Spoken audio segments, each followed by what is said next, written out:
वक्तव्य प्रस्तुत करिए। हरि ओम। स्वास्तिक श्री गणेशाय नमः। अस्मद् गुरुभ्यो नमः। अस्मत् सर्व गुरुभ्यो नमः। अस्मत् परम गुरुभ्यो नमः। श्री राधा कृष्णाभ्यां नमः। श्रीमते रामानुजाय नमः। लंबोदरं परम सुंदरेकदंतं पीतांबरं त्रिनयनं परम पवित्रम् उद्धदिवाकर्णिभो उज्ज्वलकान्तिकान्तं विघ्नेश्वरं सकल विघ्नहरं नमामि। शरीरं स्वरूपं ततो वा कलत्रं यच्च चारुचित्रं घनं मेरुतुल्यं मनश्चेन लग्नं श्री गुरुर्विद्ये तथा किं तथा किं तथा किं तथा किं नारायणं नमस्कृत्य नरं चैव नरोत्तमं देवीं ततो जयमुदीरये। जयत जयत देवो देवकी नंदनोऽयं जयत जयत कृष्ण वृषीण वंश प्रदीपः जयत जयत मेघ श्यामलः कोमलांगं जयत जयत पृथ्वी भारनासो मुकुंदः कृष्ण त्वदीय पद पंकज पंजरान्ते अदैव मे विसत मानस राजहंसा प्राण प्रयाण समये कपवात पीतो कंठावरोदन विदौ स्मरं कुतस्ते वसुदेव सुतं देवं कंस चारूढमर्दनं देवकी सुत परमानंदं कृष्णं वंदे जगद्गुरु। वंशी विभूषित करार्णो नीरिदाभात पीतांबर धरा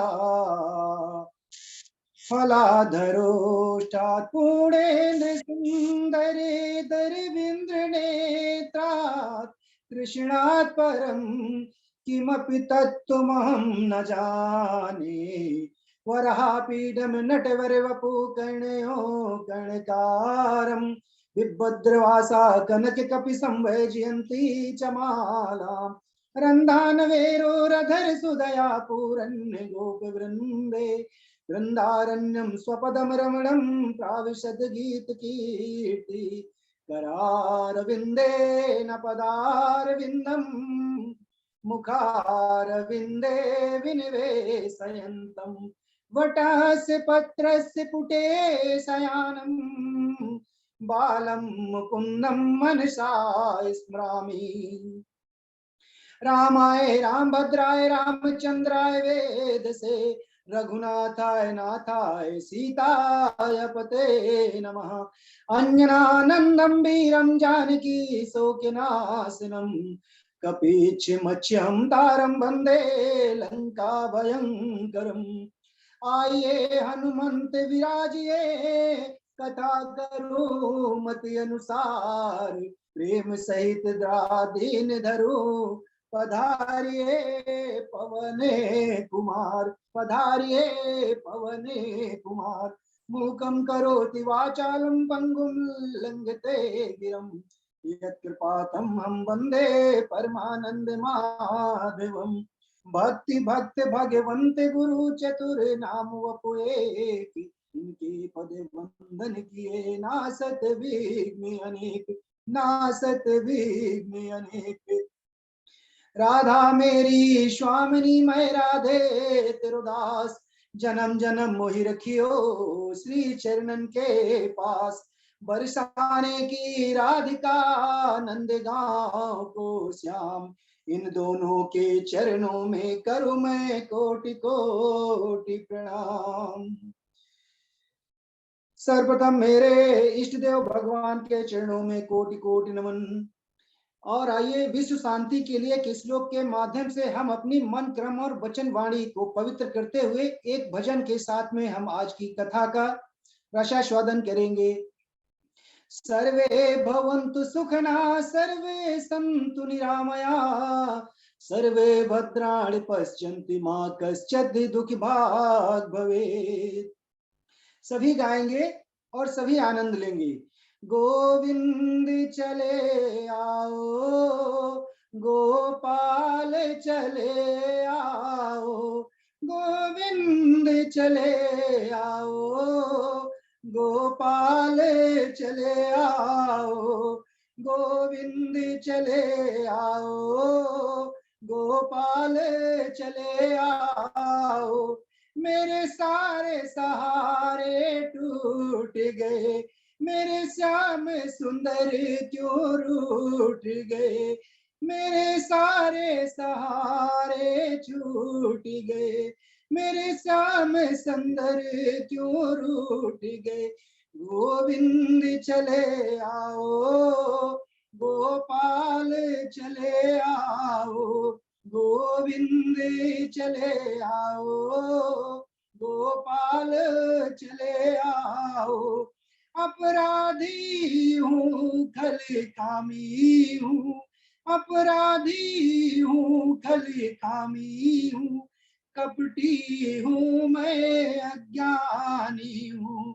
हे नाथ जैसा भी हूँ तेरा हूँ, मुझे छोड़ के मत जाओ, मुझे छोड़ के मत जाओ। गोविंद चले आओ, गोपाल चले आओ।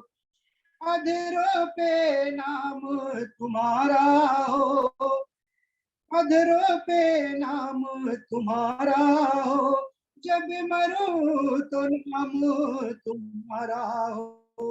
मुझे छोड़ के मत जाओ, मुझे छोड़ के मत जाओ। आजा रे, आजा रे, आजा रे, आजा रे, आजा रे, आजा रे, आजा रे। राधे श्याम, राधे श्याम, राधे श्याम। बोलिए श्री वृंदावन बांके बिहारी लाल की जय, श्री श्री हनुमान जी महाराज की जय, परम कल्याणी गौ माता की जय। अनंत कोटि ब्रह्मांड नायक अचित कल्याण गुणगण निधान सर्वेश्वर सर्वाधिपति, अकारण करुणा वरुणालय, अकारण करुणा कारक, सकल जन कल्प साक हारक, परात्पर परम ब्रह्म, अनंत कोटि परम ब्रह्म, कंदर्प दलन पटियान, निर्गुण निराकार सगुण साकार, जगदैक बंधु गणैक सिंधु, सच्चिदानंद घन परमात्मा, श्री कृष्ण एवं श्री राधा जू के चरणा बिंदुओं में दास का कोटि कोटि प्रणाम, कोटि कोटि नमन। दूर दूर से आए हुए हमारी माताएं, बहनें और भगिनी बंधुएं यूट्यूब और सोशल मीडिया के माध्यम से जो कथा का रसास्वादन कर रहे हैं, उनके हृदय में विराजमान मेरे सर्वेश्वर भगवान को कोटि कोटि प्रणाम, वंदन और अभिनंदन। नन्हे मुन्ने बाल गोपाल जो हल्ला गुल्ला, उन सबका स्वागत है। और स्थान देवता, वास देवता, नगर देवता, ग्रामीण देवता, उन सबको मेरी प्रार्थना हाथ जोड़ के कि वह अपना स्थान ग्रहण करें, अपनी व्यासपीठ ग्रहण करें। बोलिए व्यास जी महाराज की जय। मेरे प्यारे, पिछले दिनों आपने जो है राजा जड़भरत की कथा सुनी। राजा जड़भरत ने जीवन में एक ही गलती की थी, और एक गलती यानी उनकी आसक्ति जो घर परिवार छोड़ के आए थे, और एक आसक्ति मृग के रूप में हो गई। तो इस गलती के कारण राजा भरत का 2 बार जन्म हुआ, एक ब्राह्मण परिवार में, और जब शरीर छोड़ गए तो भगवान के धाम में। इस तरीके से हमारे जीवन में किसी भी जीव को एक भी गलती का भगवान जो है माफ नहीं करते। इसलिए मन, क्रम और वचन से और नेत्रों से हम सदैव जो है गलतियां होती हैं और पाप ही होते रहते हैं। इसलिए जितने भी हम लोग जीव जो है ज्यादातर पर डे कुछ ना कुछ पाप करता, कहते हैं कि मैं बहुत बड़ा धर्मात्मा हूं, और बहुत यज्ञ तप करता हूँ, जप करता हूँ, मुझसे कोई गलती नहीं होती। मेरे प्यारे, गलतियां तो उस वक्त होती हैं जब हम जमीन पे चलते हैं ना, तो चींटी चींटा भी हमारे पैर से दब के मर जाते हैं। और हमारे सदग्रंथ कहते हैं और संत कहते हैं कि एक चींटी या चींटा के मरने पे उतना ही पाप लगता है जितना एक व्यक्ति की हत्या करने का पाप लगता है। ऐसा हमारे श्रीमद् भागवत के नरकों के वर्णन के बारे में आज हम बताएंगे। लेकिन हम नित्य पापों से कैसे मुक्ति पा सकते हैं? रोज जो हम पाप करते हैं जाने अनजाने में, उन पापों से हमें मुक्ति कैसे मिल सकती है? सुबह हम नहा धो के और बिना कुछ खाए हुए अगर हम गौ माता का स्पर्श कर लेते हैं, उस दिन के पाप हमें तत्काल उस समय तक समाप्त हो जाते हैं। दूसरा, घी को हम अगर छू लेते हैं, यानी राई यानी सरसों को छू लेते हैं, और घी तो हम लोग सब छूते ही हैं, इन किसी भी चीजों का अगर हम दिन में एक बार नहा धो के हम स्मरण कर लेते हैं, यानी घी का दीपक ठाकुर जी के सामने जलाते हैं, भगवान का अभिषेक भी कर देते हैं घी से, राई और उड़द का भी अभिषेक करते हैं, तो उस समय तक के हमारे पाप तत्काल क्षीण हो जाते हैं। एक समय की बात है जब राजा परीक्षित ने कहा कि हे गुरुदेव, क्या इस संसार में, इस त्रिलोकी में नरक क्या इसी लोक में है या उस लोक में भी है?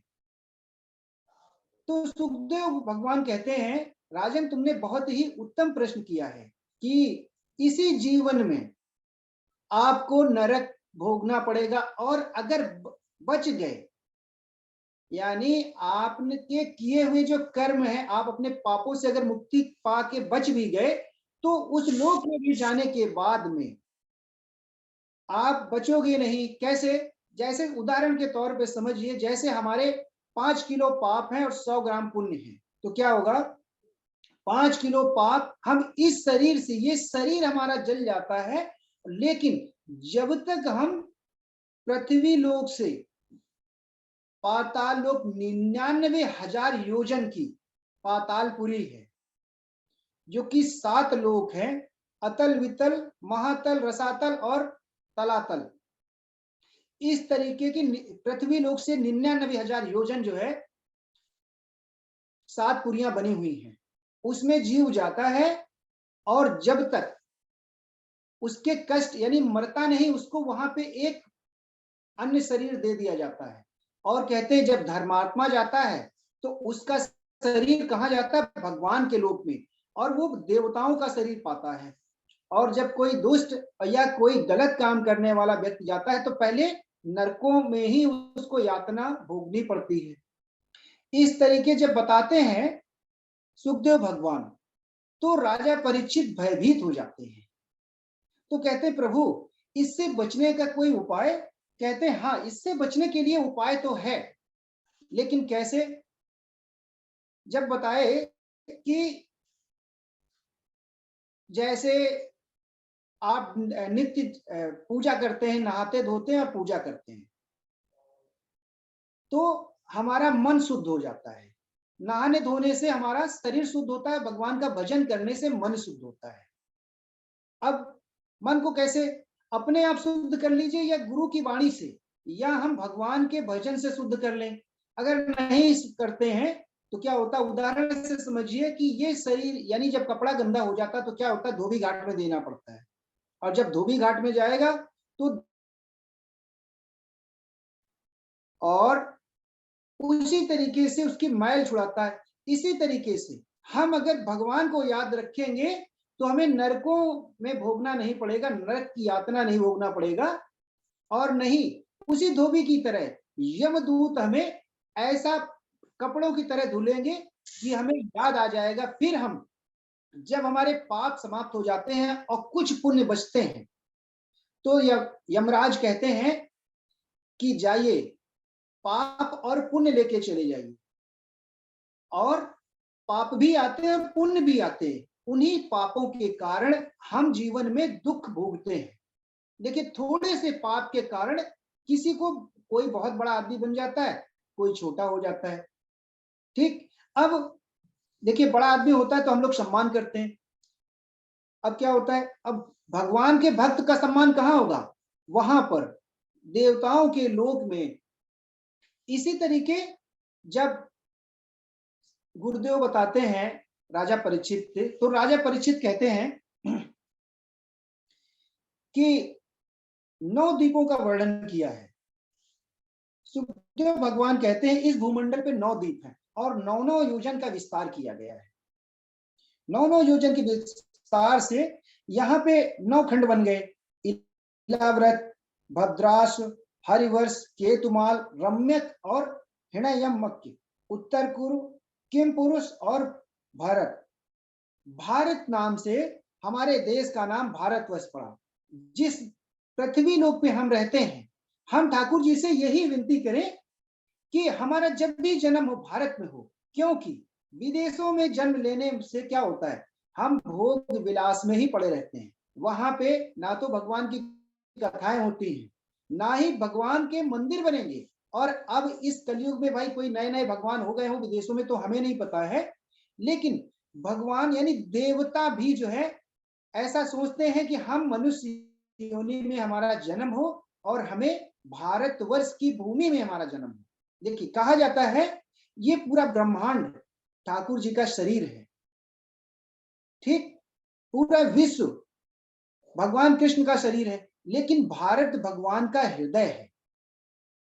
तो भगवान कहाँ पे वास करते हैं, और उसके बाद उत्तर प्रदेश में सबसे ज्यादा भगवान प्रकट हुए हैं। देवता हम जीवों से क्यों ईर्ष्या करते हैं, जो जीव ज्यादा जब तक करता है भगवान की कथाएं सुनता है, तो देवता कहते हैं इसने कौन सा ऐसा मंगल काम किया है जो कि तब देवता उसको परेशान करते हैं, कई शरीर की पीड़ा देते हैं, कभी पैसों की पीड़ा देते हैं, यानी हर पल भगवान परीक्षा लेते हैं। अगर उस परीक्षा में हम सफल हो गए तो समझिए हमें हमारा लक्ष्य मिल जाएगा। ये थोड़ी थोड़े से हमारे जीवन में विवाद आते, परेशानियां आती हैं। जब भी हम कोई अच्छा काम करने जाएंगे, भगवान की कथाएं सुनने जाएंगे या हम कथा के अध्ययन करने जाएंगे, तो कोई ना कोई समस्या आ जाएगी, नेटवर्क चला जाएगा, हमारा फोन खराब हो जाएगा, या हम दिन में ऐसे ही कुछ व्याप्त रहेंगे जिससे हम शाम की कथा अटेंड ना कर पाए। इस तरह उपदेश करते हैं। अब देखिए इला व्रत में भगवान शंकर और माता पार्वती रहती हैं। इला व्रत में जो भी पुरुष जाता है वो पुरुष नारी ही बन जाता है। वो इला व्रत में भगवान शंकर ने वहां पे वरदान दिया है सभी देवताओं को, तो वहां भूल के भी हमारे ऋषि मुनि नहीं जाते हैं। दूसरा, भद्रास वर्ष में हैग्रीव भगवान का जन्म हुआ, हरिवर्ष में नरसिंह भगवान का जन्म हुआ, और केतुमालु वर्ष में कामदेव भगवान का जन्म हुआ, और रम्मक वर्ष में मत्स्य भगवान ने जन्म लिया, और हिरण्यमत्स्य वर्ष में कच्छप भगवान ने जन्म लिया, उत्तर कुरु वर्ष में बराह भगवान ने जन्म लिया, और किम पुरुष में भगवान पुरुषोत्तम श्री राम के रूप में प्रकट हुए, और इस भारत वर्ष में भगवान नर नारायण के रूप में बद्री विशाल में प्रकट हुए। बोलिए नर नारायण भगवान की जय।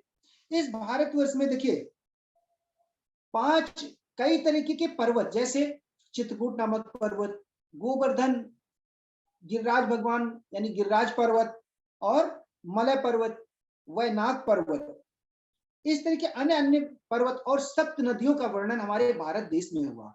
और हम ऐसी भारत भूमि में, मैं तो ठाकुर जी से यही प्रार्थना करता हूं कि प्रभु जब भी जन्म हो तो मुझे मनुष्य योनि में और भारतवर्ष में जन्म मिले, क्योंकि हमारे देवता तक यहाँ तरसते हैं भारतवर्ष में। देखिए विदेशों में क्या होता है, 18 साल के बाद में चाहे वो लड़का हो या लड़की हो, वो घर से चला जाता है और कोई पूछने वाला नहीं होता है, कोई रोकने टोकने वाला नहीं होता। वहां की नारियां कभी विधवा नहीं होती हैं।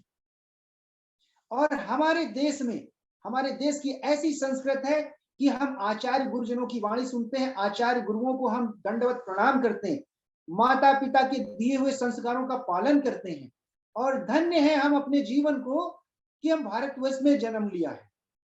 बोलिए भारत भूमि की जय। इस तरीके से गंगा कावेरी, सरयू मैया जैसी और नर्मदा कावेरी जैसी नदियों का भारत में ही निरूपण हुआ। उसका हम केवल नाम ही लेते हैं तो हमारे पाप क्षीण हो जाते हैं। और इस भारतवर्ष में इस तरीके से कहा क्या, देखिए स्वर्ग लोक में क्या नहीं होता है, भगवान की कथाएं नहीं होती वहां पे भगवान का जन्मदिन नहीं मनाया जाता, वहां कोई महोत्सव नहीं होता है, वहां चार चार हाथ वाले मिलेंगे भगवान, ठीक, वहां कोई राधे राधे नहीं करेगा। एक बार देखिए हमारे कन्हैया से ब्रजवासियों ने कहा कि अरे आपने अपने बाबा को तो जो है वैकुंठ दिखा दिया और हमें नहीं दिखाया। तो कन्हैया ने कहा अरे ब्रजवासियों क्यों दुखी हो, चलेंगे? बोले हाँ बिल्कुल चलेंगे। तो कहते ठीक है, आंख बंद करिए, डुबकी लगाइए। और जैसे ही वहां जाते हैं तो कहते हैं वहां तो कन्हैया का अलग ही रूप है, जैसे आपका कोई मित्र भाई कोई अधिकारी बन जाए तो हमें सिस्टम से जाना पड़ेगा ना। और वहां तो कन्हैया बन गए भाई बिल्कुल राष्ट्रपति। जब राष्ट्रपति गए तो हम कहाँ जाएंगे, पहले हम परमिशन लेंगे। अब जब ब्रजवासी वहां गए पूछने लगे तो ब्रजवासी कहते हैं कि अरे ये तो कन्हैया चार चार हाथ के हो गए। इसी तरीके से यहाँ पे कहते हैं ना यत्र वैकुंठ कथा सुधा पगा ना साधवो भगवतास्तदाश्रया ना यत्र महेश मखा महोत्सवा सुरेश लोके सेवताम। स्वर्ग में ये सारी चीजें नहीं मिलती हैं, ये सिर्फ भारत भूमि में ही मिलती, बाकी अन्य भारत के बाहर भी ये नहीं मिलता है। इसी तरीके से हनुमान जी महाराज ने जब भगवान जा रहे थे तो हनुमान जी इसी वजह से रह गए।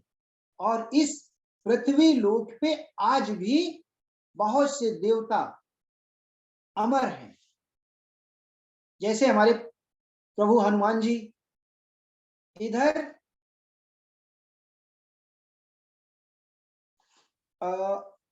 देव ऋषि नारद मुनि और भीम भैया हमारे, आल्हा उदल, जरासंध, ये सब अमर हैं। विभीषण जी ये सब अमर हैं। अर्जुन ये सब अमर हैं।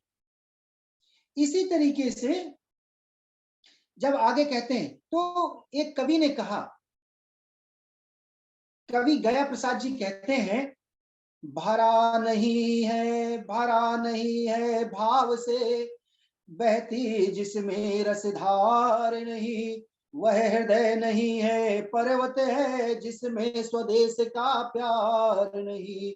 वृक्षों में चंदन बड़ा नागों में जैसे शेष, नदियों में गंगा बड़ी और देशों में भारत देश, बोलिए भारत भूमि की जय।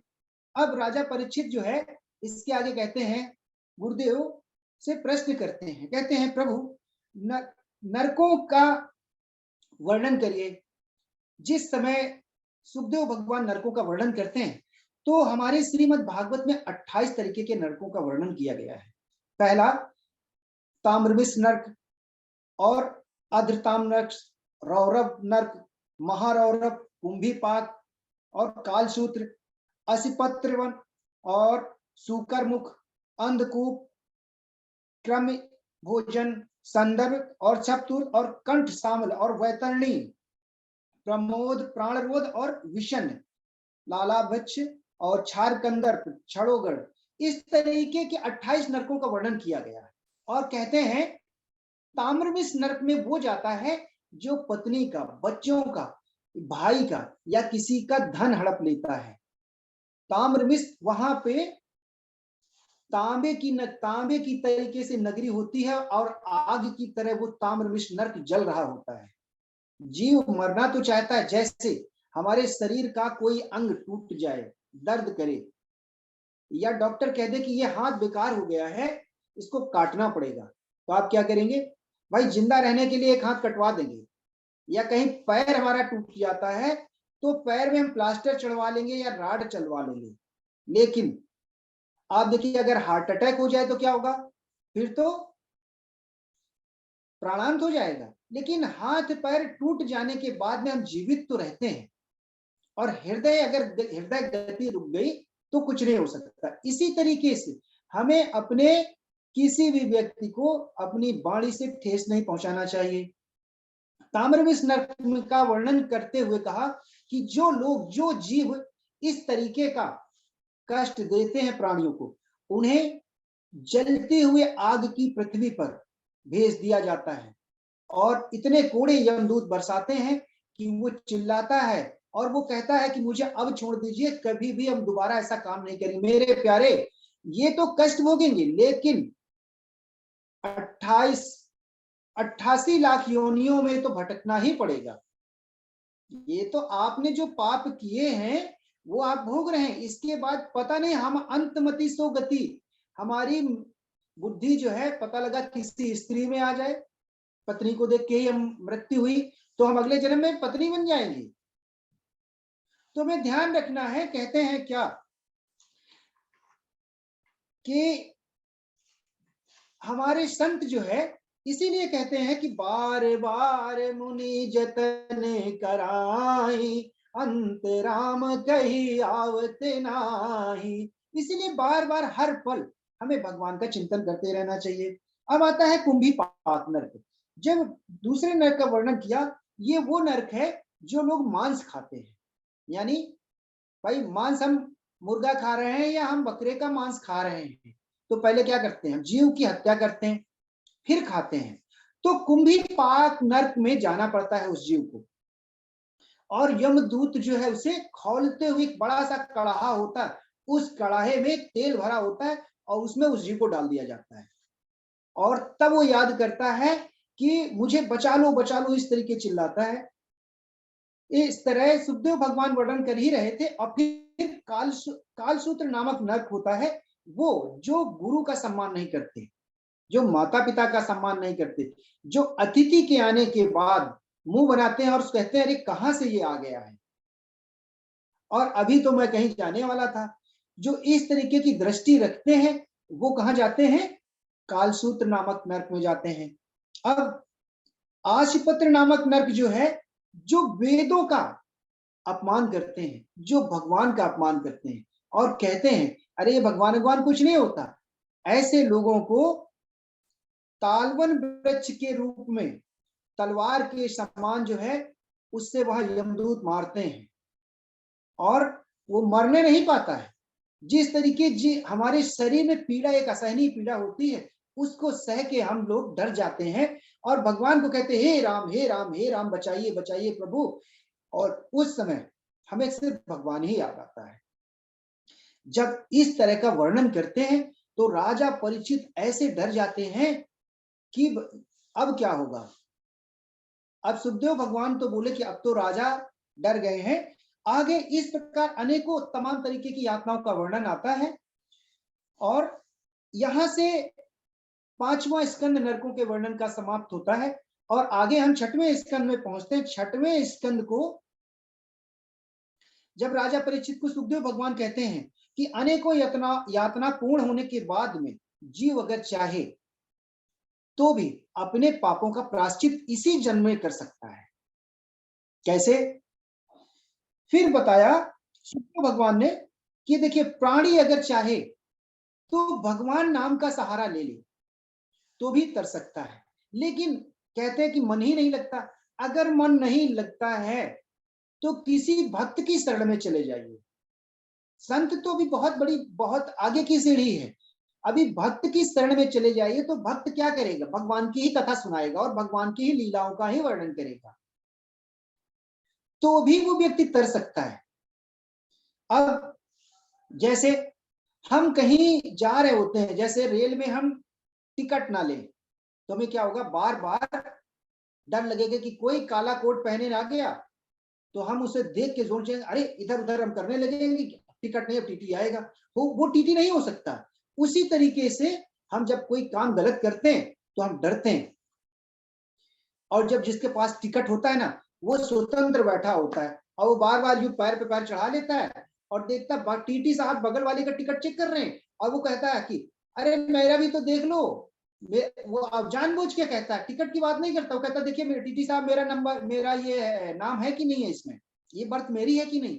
इसी तरीके से जीवन में हम भगवान नाम रूपी टिकट लेके यात्रा करते हैं ना, तो हमें कभी भी तकलीफ नहीं होगी। आगे इस तरीके से जब करते हैं फिर राजा परीक्षित ने प्रश्न किया और कहा, प्रभु, मनुष्य जाने अनजाने में अनेकों पाप करता है, उनसे कैसे बचा जा सकता है? तब सुखदेव भगवान कहते हैं कि ठीक है, पाप